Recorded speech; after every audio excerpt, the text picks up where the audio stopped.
Laluan udara bagi pesawat komersial bukanlah semudah mengikut garisan lurus dari titik A ke B.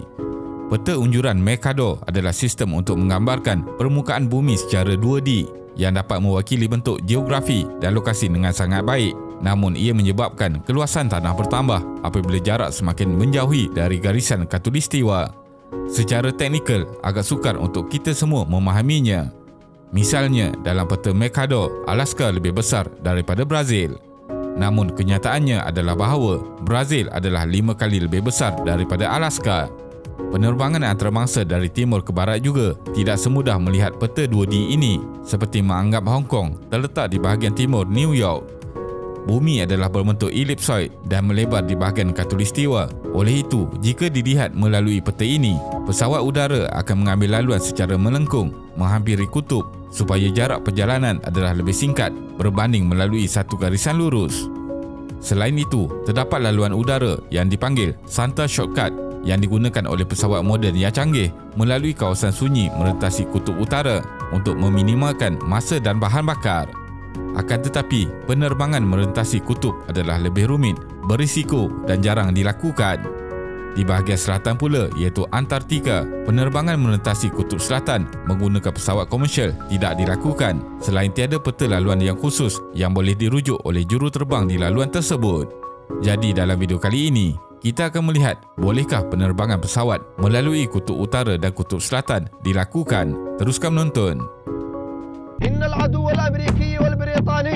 American and coalition forces in the early stages of military operations. Saksikan dokumentari eksklusif dari APHD Channel di aplikasi mobile apps. Tiada gangguan iklan dan sekatan untuk semua video di platform ini.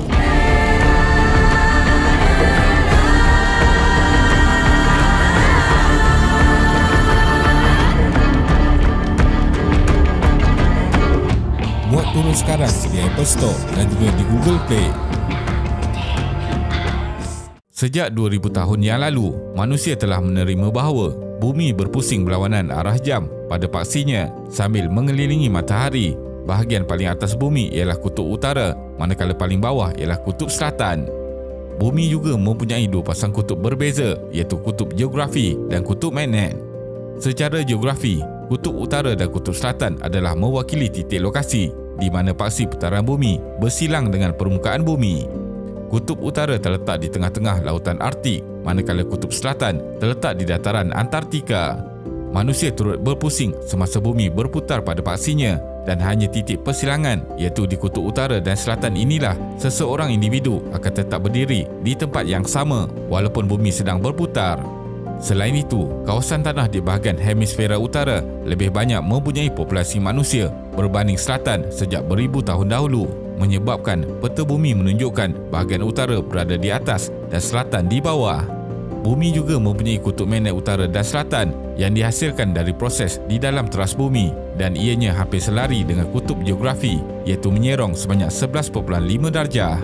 Medan magnet yang terhasil amat penting untuk melindungi manusia dari angin solar, radiasi matahari dan sinaran kosmik dari angkasa lepas.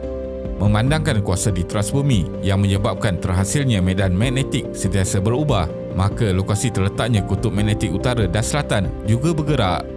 Malah dua kutub ini berubah kedudukan antara utara dan selatan setiap 300,000 tahun. Sejarah penerbangan di kutub utara. Kutub utara sememangnya menjadi tarikan kepada pengembara termasuklah para juruterbang. Salomon Andre, seorang jurutera Sweden, memulakan penerokan pertama di kutub utara yang diketahui manusia melalui jalan udara menggunakan belon udara panas pada 11 Julai 1897. Andre bersama dua lagi kru bertolak dari Kepulauan Svalbard, Norway menuju ke arah kutub utara. Akan tetapi, 3 hari selepas ekspedisi, belon udara tersebut telah jatuh di kawasan sekitar garis lari utara ke-83 setelah belon tidak dapat lagi terbang kerana dikatakan dilitupi ais tebal.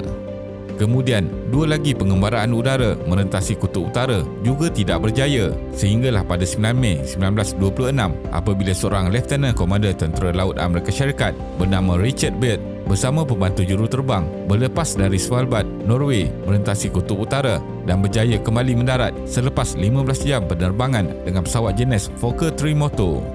Beberapa hari selepas itu, pada 14 Mei 1926, sebuah ekspedisi antarabangsa menggunakan kapal udara disertai 16 pengembara dari beberapa negara iaitu Norway, Itali dan Amerika Syarikat.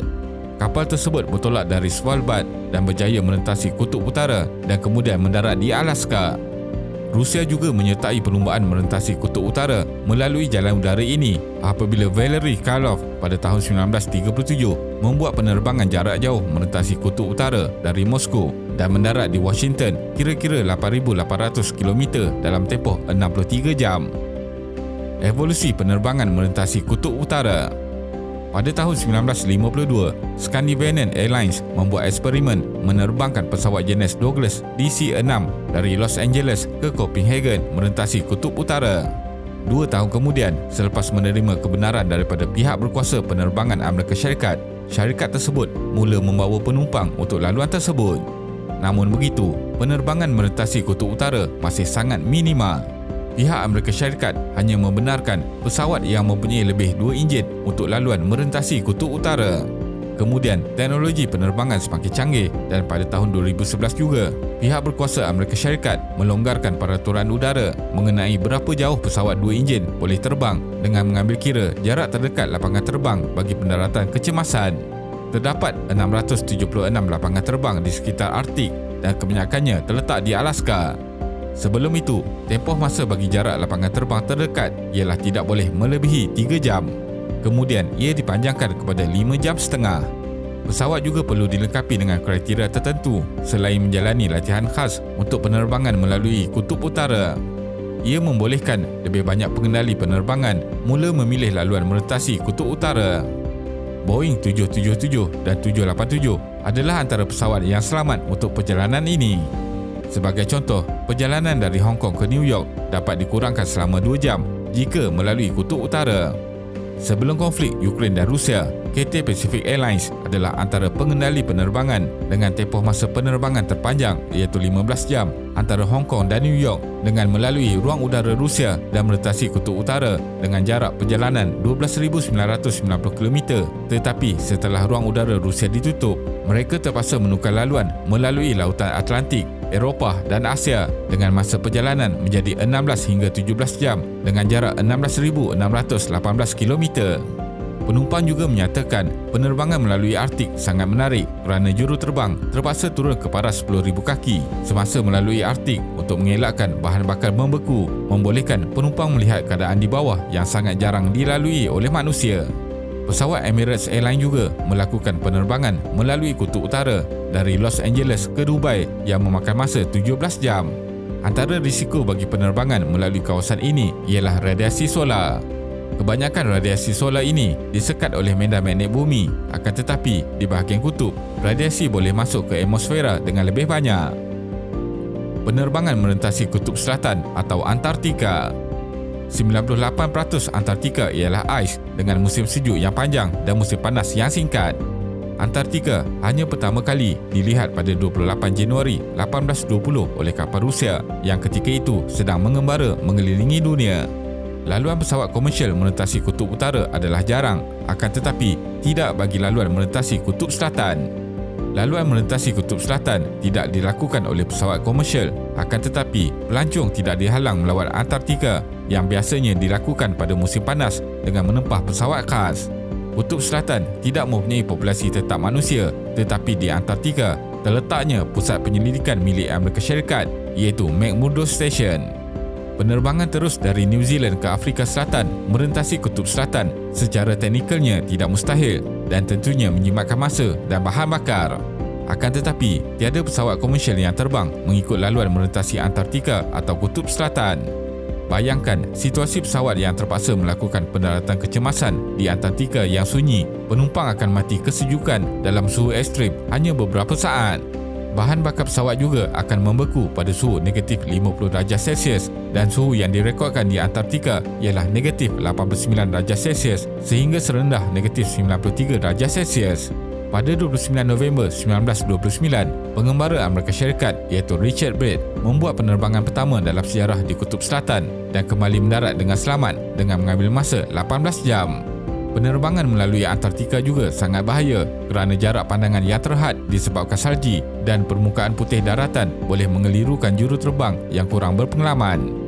Ditambah dengan infrastruktur yang kurang dibangunkan di situ menyebabkan perhubungan dengan pusat kawalan udara tidak dapat dilakukan sepanjang masa. Sistem navigasi pesawat juga tidak boleh berfungsi sepenuhnya kerana gangguan daripada medan magnet berhampiran kutub yang menambahkan lagi risiko keselamatan. Pesawat yang terbang ke Antartika ketika ini hanya untuk tujuan penyelidikan, ketenteraan, menyelamat atau pelancongan di waktu musim panas. Kesimpulannya, trafik udara adalah tidak sama di seluruh dunia. Ruang udara Eropah sangat sibuk, manakala di bahagian selatan seperti pegunungan Tibet dan Kutub Selatan, ruang udaranya seakan kosong. Tidak seperti kawasan di Kutub Utara, ianya seperti mustahil untuk pesawat komersial terbang merentasi Antartika dan Kutub Selatan yang sangat terpencil.